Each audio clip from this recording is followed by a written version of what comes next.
দেশের ৪১টি ঘাটে আটকে আছে ৬৩১টি লাইটার জাহাজ, যার মধ্যে ৫১টি সরকারি সারবাহী।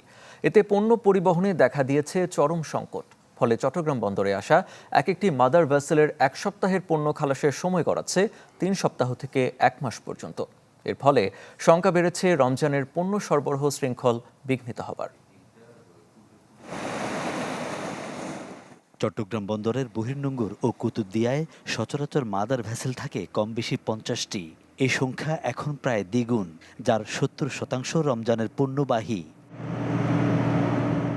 দেশে আসা মাদার ভেসেলগুলো সাধারণত ৫০-৫৫ হাজার টন ধারণ ক্ষমতার হয়, যা খালাসে প্রয়োজন ১৫-২০টি লাইটার। সময় লাগে ৭ থেকে ১০ দিন। বাস্তবতা হচ্ছে বর্তমানে একটি মাদার ভেসেলে লাইটার বরাদ্দ দেওয়া সম্ভব হচ্ছে ২-৩টি করে। এতে খালাসে সময় লাগছে ১ মাসের মতো।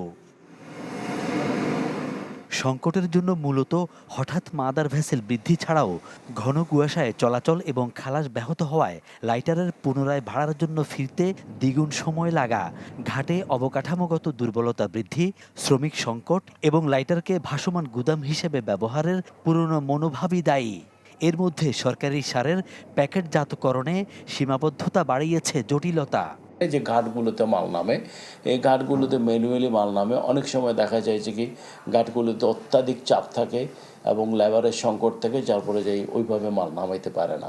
কিছু লাইটার ধরুন মোংলা চলে গেছে, পায়রা চলে গেছে, ইন্ডিয়া চলে গেছে, সেই জন্য চিটাংপুরের লাইটারের একটু সংকটটা বেশি হয়ে গেছে। বিএডিসির কিছু সার বস্তা নাই, তাদের ট্রাক পাচ্ছে না, লেবার পাচ্ছে না। বেশ কিছু জাহাজ ১.৫ মাসের উপরে আটকে পড়ে আছে। মোংলা এবং ভারতে ৫-৬০০ চলাচলের কারণে চট্টগ্রাম কেন্দ্রিক লাইটারের সংখ্যা এখন প্রায় ৯০০।